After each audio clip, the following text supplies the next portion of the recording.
I try and, get to as many people as I can, but it's more around making them understand that you don't even need to have these 10, 15, 30 properties that all these other people have. You just need to have a good diverse range of different assets, and a blend of, commercial and residential investments, I think, will hold the client in good stead when it's compounded over 20 years. If my dad just had two residential and one commercial, he'll be a self-funded retiree.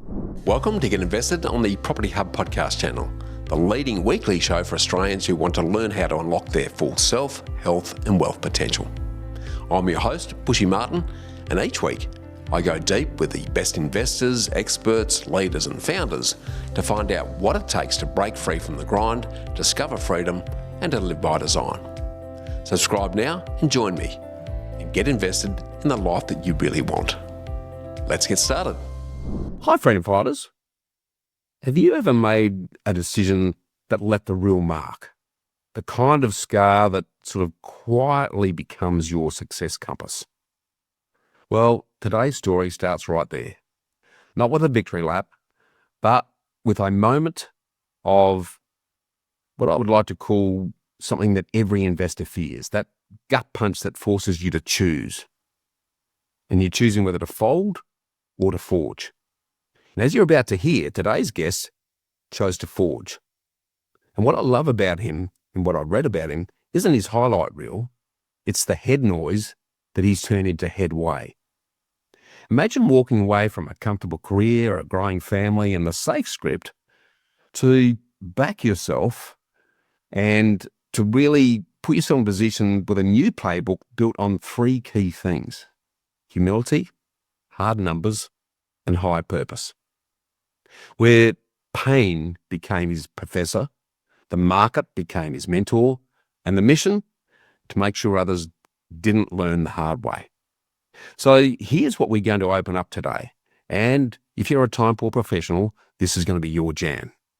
What does a real misstep teach you about risk sequencing and sleep at night investing?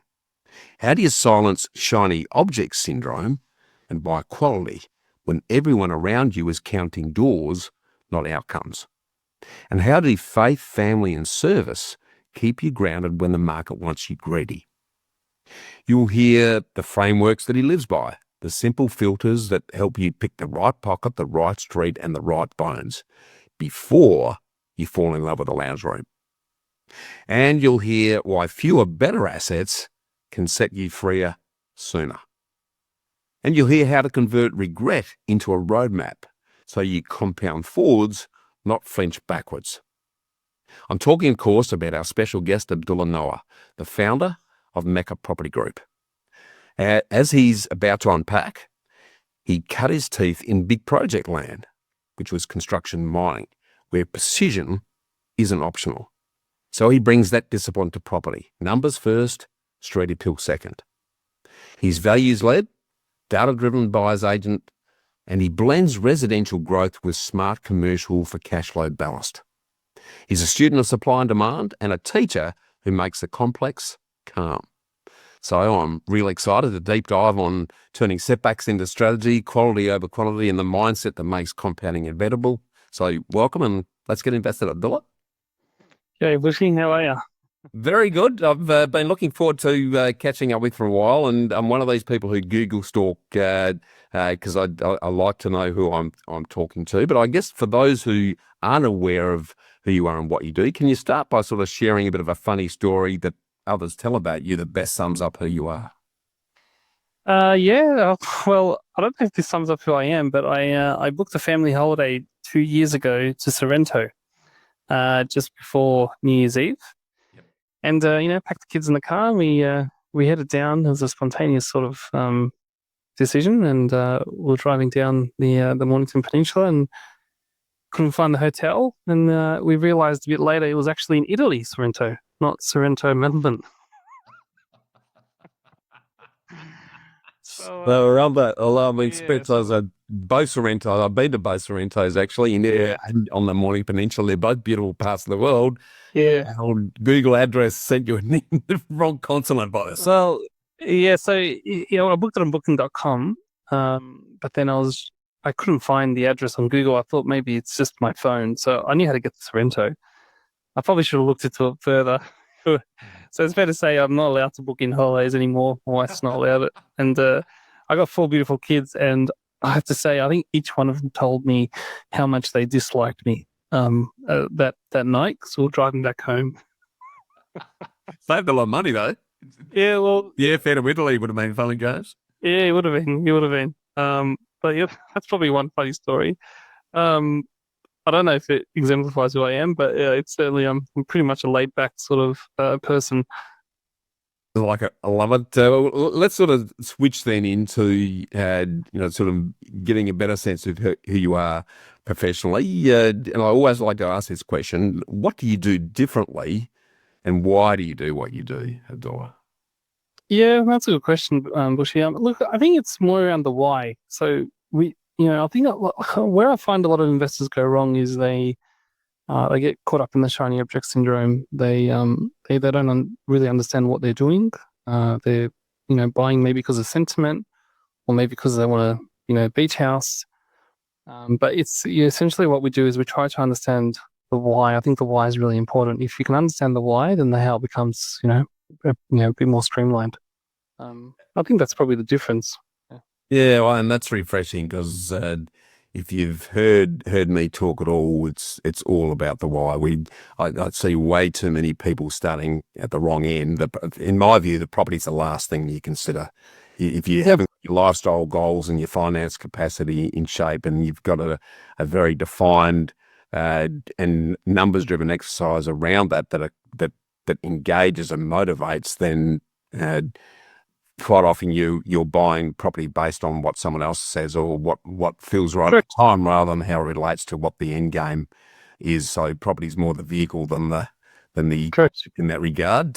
So I guess from there, then what I'd love to do is circle back and go back as far as you would like to, if we can, and get you to tell us, what you've invested your time, energy, and money in over the years, and why. And how has it actually then led you to where you are and what you're doing today? Yeah. Look, I'd say probably my upbringing. Like, we grew up in a first generation Australian household. Parents are Egyptian. They came in the mid-70s, and the relationship with money, debt, was essentially you put all the cash in the bank and you don't borrow any money unless it's the house you live in, and you just put your money in a savings account or in super. So I think growing up in that household and seeing what happened during the GFC, my dad was quite a high income earner. He was a mining engineer up until 2013 when he was forced into retirement. Yeah. And it's fair to say I think he lost about 45% of his super, up until 2011, just due to the GFC. So seeing sort of how vulnerable, or you could say, I can tell you he's on the pension, but just not being a self-funded retiree, given the amount of opportunities he had, probably really drove me to see, like, help others, and I saw the impact he had on the family, financially. So it's probably something that burns inside me, and I try and get to as many people as I can, but it's more around making them understand that you don't even need to have these 10, 15, 30 properties that all these other people have. You just need to have a good diverse range of different assets, and a blend of commercial and residential investments, I think, will hold the client in good stead when it's compounded over 20 years. If my dad just had 2 residential and 1 commercial, he'll be a self-funded retiree. Yeah. Yeah, and sadly, that's the picture for the majority of Australians. I mean, and people mistakenly believe that sticking money into super is going to maintain their lifestyle when they stop work. You've only got to have an event like the GFC, and we'll see more of those. If you're totally reliant on one income source to fund your lifestyle when you stop work, then you're putting yourself at serious risk. But the mistake of thinking, well, I'll just pay off the home and stick money into super, if you're enjoying a good income like your dad, then for those people, most of those people, their lifestyle falls off a cliff. And I know what the current pension is for a couple, if you can get it, because it's so asset tested and income tested that it's hard to get anyway. You're probably dropping from triple numbers down to double numbers. We're talking sort of shy of 40 grand a year for a couple to survive on in their golden years when they think they're going to be doing great things. So I love the fact that you've been able to see that in your father and go, right, okay, well, I'm going to do it differently. Let's expand on that. So I know that you sort of jumped into the mining arena, and I can understand why. Were you FIFO? To talk us through that part of the journey and Yeah, I was how that FIFO. went. Yeah. So based in Melbourne, grew up in Melbourne, but I was watching Current Affair as you do when you're 18 years old. But I realized that there was an ad saying that they're looking for like 95,000 employees, like there were vacant positions. I thought, well, might as well go there and see if I can get a job. And I was doing university at the time, part time. And yeah, I just flew there, and I basically went into every single recruitment agency to someone to give me an opportunity. And there was a role at a diamond mine. It was a 6-week or a 12-week role. They were getting ready for the wet season shutdown. And I the lady looked at me and said, I don't know how you're going to go here. You probably are going to give up, but I'm just going to give you a crack because you're very persistent. So yes, I got it, and I had the job for 12 weeks, and then they invited me back in March. And in the meantime, I went to a gold mine. So I worked at a diamond mine and a gold mine. And there were two. Look, the reason why I went there was mainly just for the income, for the savings and serviceability. I was still living at home. I used the 5% deposit scheme to get into my first investment as well. Used my parents as a guarantor. So, I know property is expensive today, but there's still avenues that you can use to, at least get into your first home. Yeah, awesome. I know that from what you've shared with me in the run up to today, that you're in one of the most high risk jobs in the country, which is in the blasting division. Yeah, blasting. Yeah, talk to us a bit about that and how that has influenced your approach as a buyer's agent. Well, it's all that precision, right? So we had to load up 800 holes with 100 kilos each of ammonium nitrate and diesel, a blend. And then we had to cap it. And then we basically had a timing engineer that every hole had to go off separately to the next hole. So obviously you couldn't, the challenge there is you just can't afford to make a mistake. So, compliance is really, really critical. Following process is very, very important. And you're in extreme weather conditions because you're out in the open. So working in an open cut mine. Yeah. We had to, it was like 50, 45 to 50 degrees. It felt like it was more. And we're drinking I remember drinking 7 to 8 liters of water a day, just in a standard 12-hour shift. I have to say I was at my fittest because we used to play touch rugby at night. Okay. I was definitely at my fittest. I was a stallion back then. But yeah, it was good. It was a really good experience. And I think it just made me, at the age of 18, doing something like that with that sort of responsibility, just it just made sure that I live life essentially like that. So. Yeah, I can imagine the discipline and the attention to detail that you apply to everything because, in the mining game, you make one mistake and you're going to lose lives potentially. Yeah. So that forced discipline becoming a habit and then relating to what you're doing in the buyer's advocacy space, I would have thought would be quite an advantage. Yeah. It is. Yeah, it certainly is, and I think you need a lot of discipline in the BA space. Yeah, I totally agree. Something I always like to ask people, Abdullah, because it really tends to reveal a lot about someone. What challenging event in your life so far has brought about your greatest learnings and your best changes, do you think? Oh, that's deep. I think it's just having a family young. My wife and I started at the age of 25. I have to say, when I started there, I was very lucky. I had already 2 investment properties, and we started at a very young age. So I think starting a family at such a young age, when you don't really know who you are until you're 33, I felt like that was really probably gave me a lot of growth. just because, my wife never worked either. So we made sure that we had someone at home, basically raising the kids, because we got 4 kids now. So when we started, we thought we just might as well, get the team up and running. So that comes with a lot of challenges for the time and, income as well. Coming back to Melbourne, I worked in extractive industries, which is like mining, but it's rock. Yep. And, that came, that the income wasn't as great, but it required more hours. I was a lot more tired as well. So I think that, the experience of just being a young dad, I think is challenging, but I think there's a lot of fruits that came out of it too, because I didn't waste my time. If I gave someone my time, it's because it was required. I didn't just waste my time and do what I wanted to do. But yeah. Yeah, no, perfect. Again, on a similar line, before we sort of jump into your property journey, because you've mentioned already you had a couple of properties early, what, if anything, do you struggle with these days, Abdullah? Sorry, what if I? Yeah, what do you struggle with? Like personally or in You tell me. Yeah, okay. I think the biggest challenge I see right now is like there is a lot of different agencies or investment agencies out there. This is like in the business. So I'll just explain to you the biggest challenge I see out there. Yep. There's a lot of like misinformation. There's a lot of information out there today. When I started my journey, I don't even remember using realestate.com. It was in 2007, 2008.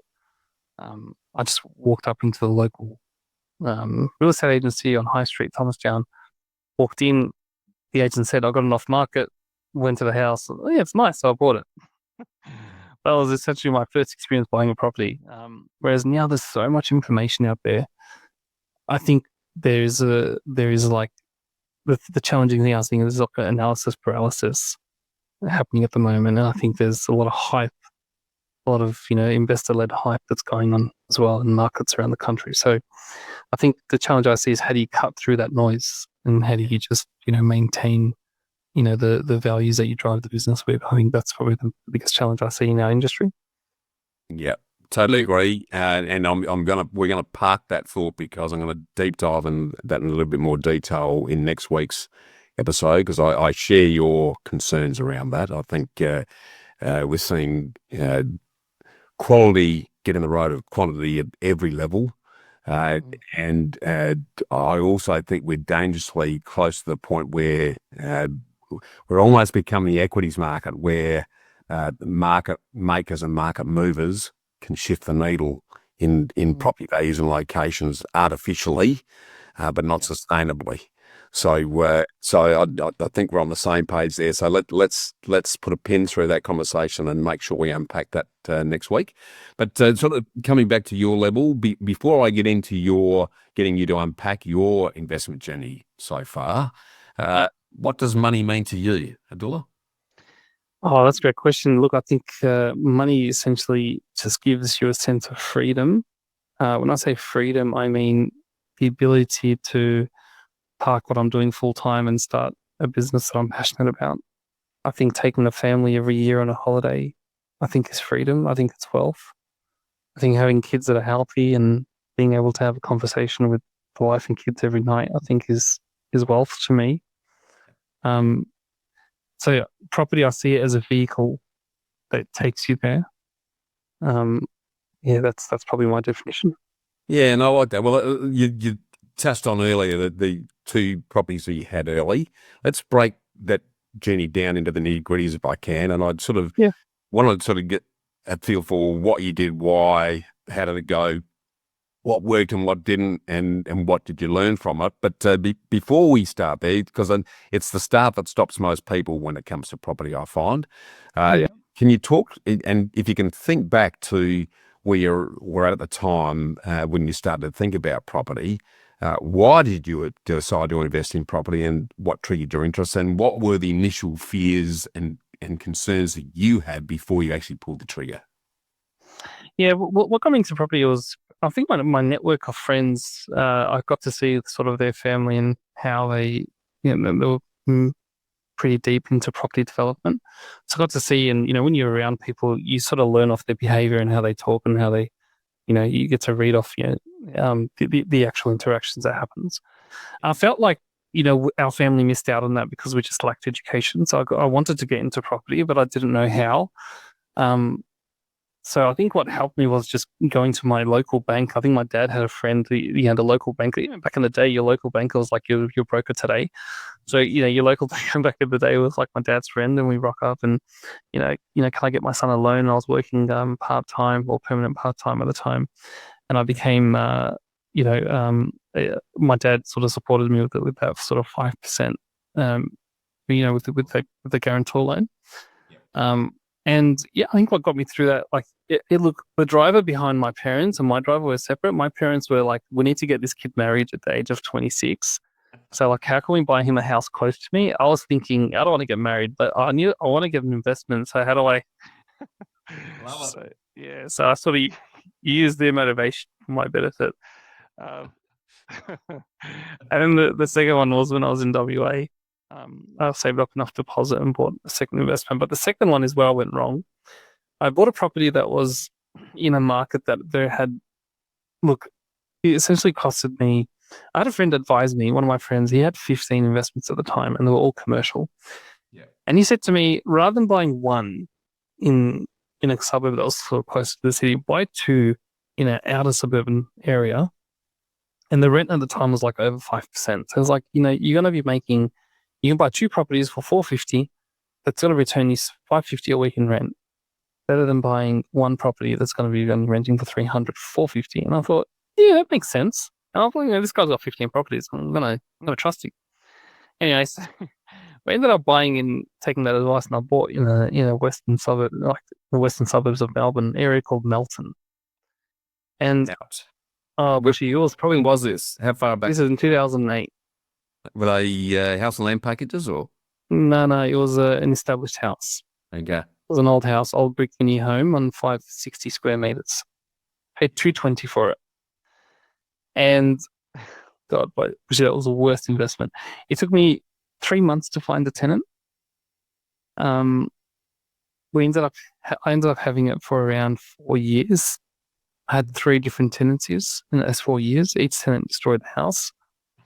The last one pretty much stopped paying, and then we went to the house to see what was going on. And they left all their furniture on the nature strip, and the front door was open. It's still the worst investment. And then I thought, well, I need to put this property back on the market, so let's renovate it. So I renovated the kitchen, the bathroom, the carpets, repainted it, spent so many man hours in this house. And mind you, I had 2 kids at the time. That was tough. It's tough. This is in 2012 when I came to sell it. 2012? Okay. Sorry, I sold it in 2013. Sorry, 2013 I sold it. 2013, 2014. So I had it for a few years. Yeah. Anyhow, after all the man hours that I put into it, it took me 4 months to sell it, and I sold it for $200,000. It was. I think what I learned from that exercise is I bought in an area that had a very high vacancy rate, and I bought in an area that had a lot of new housing come online. So all the tenants were like, No. why would I? Yes, there was no scarcity. Why would I rent out Abdullah's home when I can get a brand new home? And there's plenty of stock available. So that's where I went wrong. And it was just a supply and demand imbalance. And well, what an experience to learn from. And I think that's probably helped shape, where I am today and where I'm going. Well, let's dig into that a little bit, because most people who would have had that experience early would have washed their hands, walked away, and never done it again. They would put it down to a bad thing. And I sadly see a lot of people in that position. You probably heard the stats, Abdullah, but for first-time investors, 54% of them sell the property within the first 5 years. And that's generally because they've done no homework. They focused on the property, not anything else. It ends up costing them too much. They've bought in the wrong areas with those sort of issues, and they end up selling the property from less they paid, or get out of it break even. Never do property again. What allowed you, or what was it in you that said, okay, well, this is a bad experience. I've learned from this, but I'm still going to keep going. Talk to me about that. So, look, 12 months after, my wife and I were quite burnt from the experience, and I didn't want to get into property ever again. And I once the emotions sort of settled and got back into a better financial position, I did a root cause analysis and thought, like, where did I go wrong here? And with the job I was in, we used to do root cause analysis all the time. So you take the emotion completely away and you keep asking yourself 5 times why. Yeah. So why didn't it rent out? Why was it on the market for too long? And once you got to 5, you pass 5 whys, then that root cause is there. So when I found out the root cause was just the wrong information, like I just took on someone's advice without doing my own research. And had I bought in that suburb for 450, I'd be in a much better position today, like $1 million better off today. So the opportunity cost was basically $1 million. Is that what so? And that's what it was. Wow, that is significant. But again, you've done a root cause analysis and gone, right, I bought the wrong asset in the wrong place with the wrong strategy. Basically, someone convinced you to get cash flow when most of us know that I didn't need cash flow. I didn't need cash flow. I needed growth. I needed equity. I was fine. I was working in WA. I didn't need cash flow at the time. I was living at home. Like, why was I focused on $550 a week? And this is what I see today. Like, everyone's like cash flow conscious. Like, man, don't worry about cash flow. Like, think about how you can create cash flow, right? Can you add a granny flag? Can you build a second house? Can you renovate the front house? Like, can you buy dual occupancy in a very good suburb? Like, think of ways that you can generate cash flow, but always stick to quality. Quality will always outrun quantity. 100%. You're talking my language there. Something I'm also interested in unpacking a little bit is, let's keep going, because obviously you continue with property. So once you'd learned those lessons, what happened next and how did it progress and how did your thinking and your approach change from there on in? Yeah, so from that point, I just started to think, okay, how can I create an investor mindset? Right. I need to change my mindset here. Yeah. So it came down to 4 things. Who's on my team? Like, I need a good accountant. If I'm going to do this properly, I need a good accountant. I need a good broker or banker. I need someone that's going to give me some advice on where to buy property, or at least educate myself. The second part was, what are my goals? Like, where do I want to be in 15 years' time if I was to start this again? And then what were my limitations? So my limitations as a family was, we made it pretty clear that Zena and I made it pretty clear at the start of our marriage that, she was going to basically stay home. And that's a hard job in itself. And it's such a rewarding job as well. I wanted her to stay home, at least raise the kids to the best of our ability. And then once they get a bit older, she can go do something that she really loves and really passionate about, which she is today, by the way. So my limitation was income, right? So that was probably my bottleneck. And then once you have the first 3 sorted, then the last one is strategy. So if you know what your goals and limitations are, you should then be able to work out what your strategy should be. So that's the why and how, right? And that's essentially how I got there. But it took a bit of yes. Yeah, I love that, and it's something that anyone listening to Get Invested probably gets sick of hearing me saying. But it's strategy first, property capacity second, and then those 2 drive what you do on the property front. And talk to me about what that meant to you in terms of, without getting down to the street addresses, the types of property you're buying, in what sort of locations, and where does. Yeah, so I'd say, like, look, most of our clients, we've been around for about 5 years, and I'd say we're essentially mostly in residential, still around sort of the 80% mark. However, we're starting to acquire and go through their plans, and we're now talking commercial. We've got a commercial division as well. Yeah. I think if we look at sort of what type of houses we're buying, like we really try to focus on owner occupied areas. I like to focus on having that sort of how you hear a lot, Bushy, location. People talk about it a lot. Yeah. So if I was to break it down into four simple steps on how to identify the right location. Number 1, look at the city. What city are you buying in? What cycle of growth is it going through? Yeah. Right? So would you agree with me if you said, although Brisbane is a very, very good city and it's still a very tight market, it's had a lot of growth in the last 4 years. So it's probably, are we approaching the peak, or is it at its peak?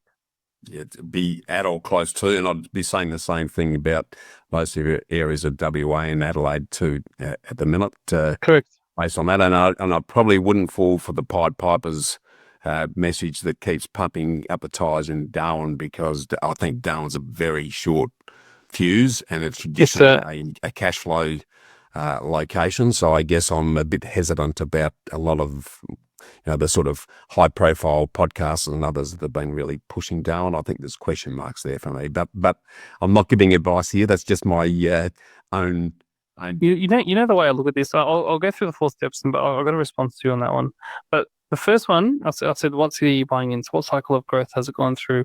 What's driving the economy? Like, generally areas that have, well, good cities that are going through like economic growth that's greater than usual, right? The GSP for that state or territory, something's driving that growth, like that growth. So what is it, right? And you'll find economies that are going through growth, generally speaking, they tend to attract more migration. And if there's a housing shortage, then obviously supply and demand imbalance, and then you've got your capital growth. The second one after the city, what region within that city are you buying in, right? So I'm just going to use Brisbane as an example. Would you buy in Ipswich, where there's a lot of land available? Would you buy in Redland Bay, where there's the area around Capalaba, where there's it's essentially a supply constrained area? And then so city region number 3, what suburb within that region? So every region has your tenant areas. Your areas have a lot of housing commission, and then some areas are predominantly owner occupied. So ideally owner occupiers, they drive value in a suburb. And then the fourth one, what street in that suburb? So you don't want to be on a main road. You don't want to be under high voltage power lines. You don't want to be across from a school. You want to be on an inside street. You want to be on a street that's got a nice facade, nice streetscape. That's essentially, so those 4 things I think will, if you can look at those 4 things, I think that's a lot of value in those 4. But just going back to your discussion on Darwin. So there are some these smaller markets, right? When we talk about quantity versus quality, it's not every client, unfortunately, Bushy, and you may disagree with me here, but not every client has the ability to buy a quality asset, because they come to the table with 80 to 100K, right? And they want to get into property. They really want to get into property. So then those particular clients we work with, and those are the ones where you're like, okay, what do we do here? Like, how do we build out this? Like, how do we get them? How do we use one of these short-term assets to get them into a quality asset? So long as the client is aware that there has to be an exit strategy out of this market, and how you time it. Look, you and I both know markets don't just change overnight, right? It's not like a switch where it's not like the equities market where it just sort of just drops when someone sneezes or Elon and Trump have a little argument, things go crazy, right? So with property markets, I think if you're going for the short-term play and you're going for the short-term play because you don't have the capital, that's okay. You just need to, when are you going to exit? And there has to be an exit date. You have to buy in the right structure so you don't get hit by CGT on the way out. But there has to be a play where you're getting out. And we've done this actually with a couple of clients where I remember a client came to me, had a 120K in cash, wanted to buy a home in Sydney, plan is to buy a home in Sydney in 5 years. We bought him something in Townsville in 2022 for 420. It's worth about 630 now. I think Townsville's almost reaching its peak. And then he can essentially now take that money out. He's got 350 or 400K out that he can take out and now buy his home in Sydney for $1 million, right? So that has to be part of the plan. But to build a portfolio based on short-term markets around the country, I think that's really reckless. Yeah, but I like what you're saying. It's horses for courses. So it's and the other important point I think you made there, because everyone talks about location, but they don't talk about price point. They don't talk about type of asset. And you're right. To put a blanket over a suburb is a big mistake. It does get down to street and precinct level, because one street can be, because the intangible piece is a sentiment that gets attached to those areas. There's locals. It's intergenerational almost with that, and that can have a real hamstring or a promoting effect on a location if it's the right one. But what I love about what you've just shared is, okay, the big linking piece there is the strategy. So the strategy is right.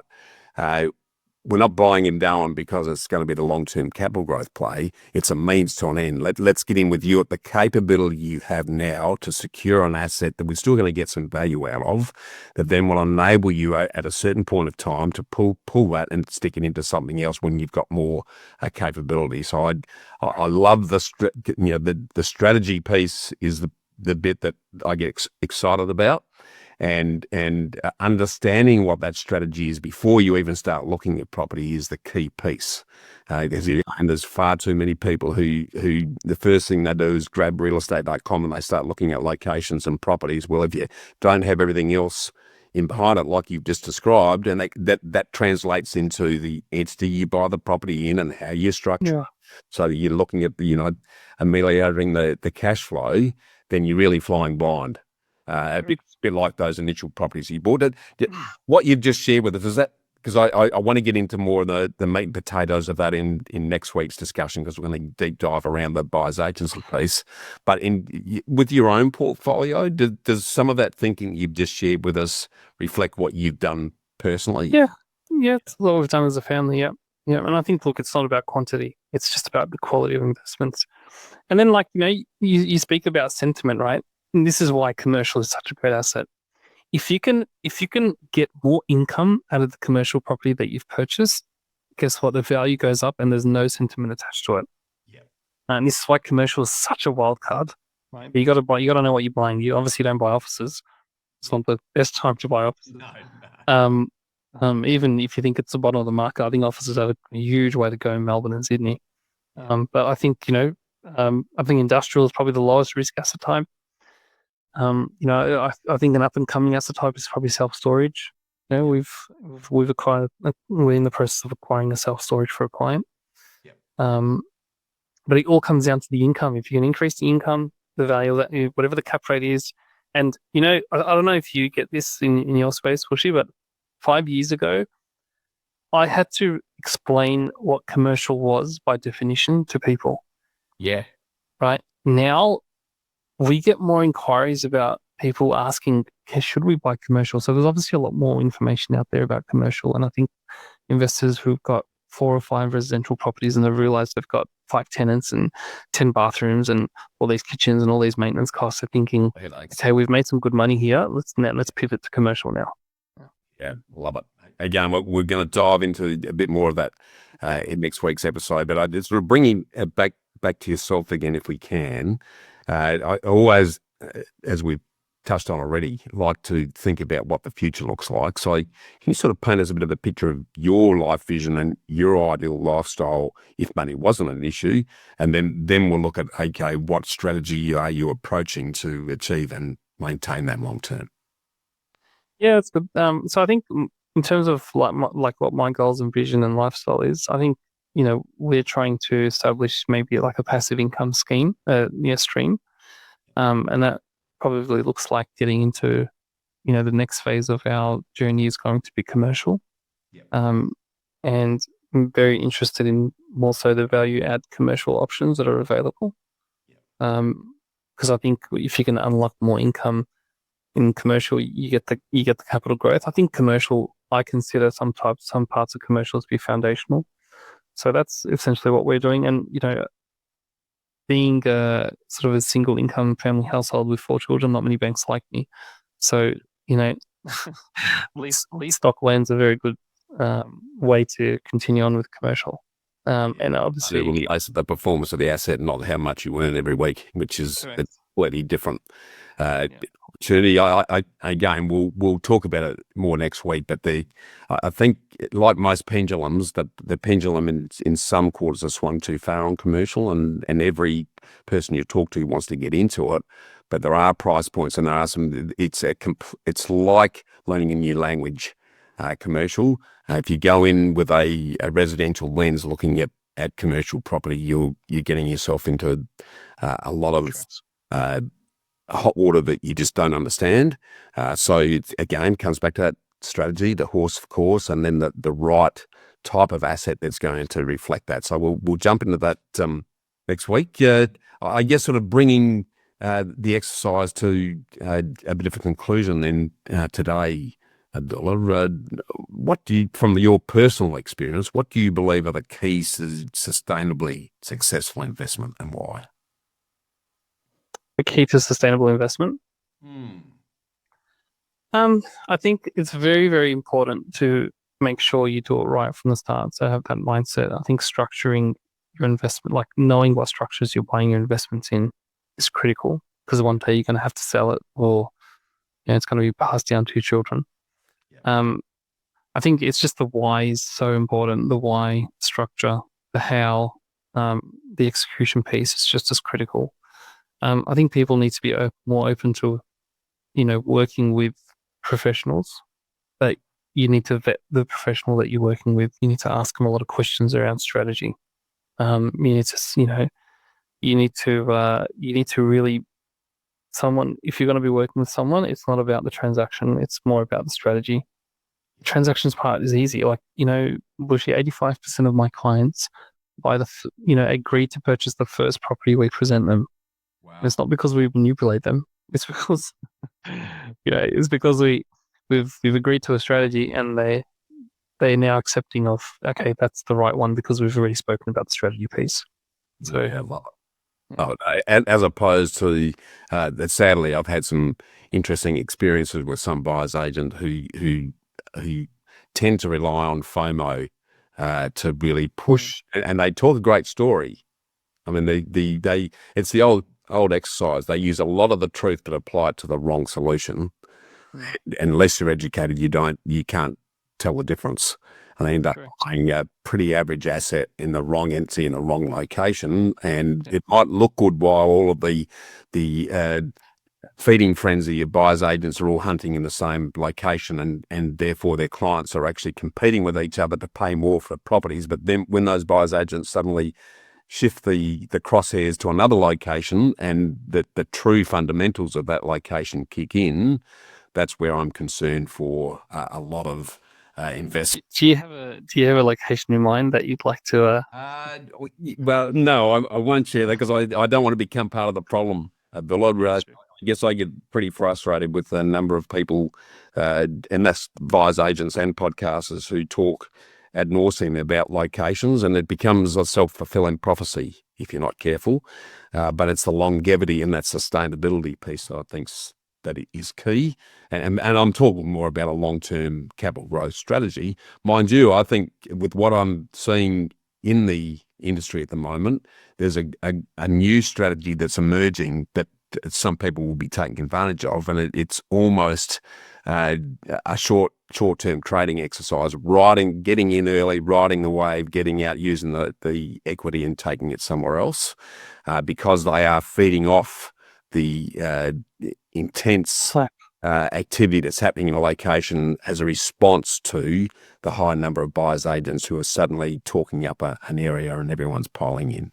But again, that's probably a subject for a deeper dive another day. To sort of close it up before I jump into the first round of the Ambush series, Abdullah, if you were starting out again, what, if anything, would you invest your time, energy, and money in differently?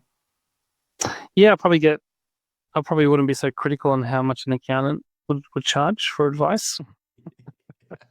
It's about value, not cost, isn't it? Yeah, 100%. And I probably wouldn't. I'd probably be just thinking more long term rather than the now. Yeah. I think it's probably important to think of, like, if you ask me, would you prefer 25% year-on-year growth in the next 2 years, or 8% over 10? I'd say 8% over 10. Because the 25% year-on-year probably is going to go down 10 or 15% once the market recorrects itself. Wow. And we're going to see more of those recorrections. We are. That intensity of activity that's concentrated by players in the industry, we are going to see much more of that, I think. Much more of a roller coaster ride in certain locations, because if the underlying fundamentals aren't there, and we'll talk about what those underlying fundamentals are next week, then people are setting themselves up for a sad surprise. And I guess the frustrating thing for me, I love the buyers agents industry. There's some very good people in it who add a lot of value, but there's also, like any game where there's no barrier to entry, it attracts the gold diggers who are in for a quick buck. And sadly, I think a lot of the players that have recently come in are giving the industry a very bad name. Yeah. In contributing to that issue. But let's jump into the ambush round, where I'm going to give you the sort of blindfold and cigarette and ask you some quick questions that the audience are going to want to get your words of wisdom on. First of those, if you could have a coffee with anyone, and they can be dead or alive, who would you choose and why? Oh, wow.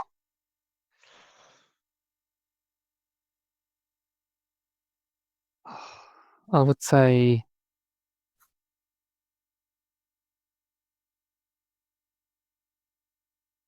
well, I'd say Rob Kawakasi, the guy that wrote Rich Dad Poor Dad, because that was the first book that I read in high school, believe it or not. Me too. So, Ethan, I'm sitting here. Rich Dad Poor I actually saw him live in Adelaide, and this is back in the 90s, and I was dragged along to a conference, and he was there, and that was like a penny drop. Yeah, and I bought every book. I bought the cash flow game. I bought everything. Yeah, Completely changed my life. Literally, he wouldn't be doing what I'm doing, enjoying it, if it wasn't for that. Talk to us a bit about your Kiyosaki moment. Yeah, when I was in high school, I went to a couple of Islamic schools, and then I went to Ivanhoe Grammar, and I read the book when I was in Ivanhoe Grammar, and they all started to make sense. And I was like, yep, I think this is where I need to pivot when I finish school. It's that whole, especially the cash flow quadrant, how, purchasing investments that actually provide income over a period of time, and they create the wealth. I thought that's what got me into property. And then, coinciding with what happened to my dad at the time, just all sort of made sense. And I felt like I hope my dad never sees this, but I felt like I was the son of a poor dad, just because of the mindset. Yeah. It's rich in many ways, but just financially, and that's about knowledge and opportunity, really. Switching gears a bit, what's the worst and the best investment advice that you've ever received? Yeah, worst investment advice is buy a brand new house in your super through a channel agent that has sold the whole estate to other super people. That's probably the worst advice I've been given. And the best? The best advice was get into commercial. Yeah. Commercial has been very good for a lot of my clients and for our family as well. Love it. Again, different tack altogether. What superpower do you wish you had, and why? Good one. I wish I had the ability to read people's minds. The great in the negotiating piece at the pointy end of that would be very handy. Yeah, because I like in our negotiations, like it could be really dicey. Like sometimes when you haven't worked with someone, you don't know what their motivations are. You don't know how they're going to behave throughout the transaction. The client is okay because the client we build trust with. But that's probably the dicey part, especially when there's a really good investment. And how do you get your client to, how do you meet the demand of the client, but also meet the demand of the vendor? But then, how do you see through the smoke and mirrors? Yeah, it's that's the dance. That's the fun part of property. Yeah, and that's where really good players stand out from the pack. So I love that. Last one, I'm a big believer that sustainable success is based on our habits that link ourself in terms of what we think with our health, which are the things that we do day to day, to our wealth, which compounds as a result of those. So what's a personal happy habit or rewarding ritual that you employ that you think's contributed most to your success so far? So look, I like to think I practice my religion. And I do pray. So a lot of people meditate these days, but it's the same thing. Yep. So I'm up every day at 5:30. Yep. That's something that's non-negotiable. Love it. And out of the house. I'm normally in the office by 7. Not that you have to be in the office at 7, but it's more so being up early. You have a lot more to the day. You can experience a lot more.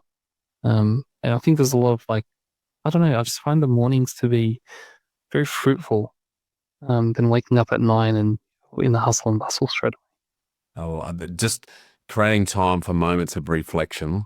away. Yeah. You can't put a price Yeah. on value that brings. So every aspect of your life, actually. Yeah. So full respect on that one. No, but what's the one question you wish I'd asked you, Abdullah? Well, I think you asked me a really good question today, but I suppose maybe I probably wish you asked me questions around how faith can impact, how, how people behave, because that's probably the biggest challenge in my community. I think that's where we lack a lot of financial literacy, and that's because of the Islamic rulings around interest.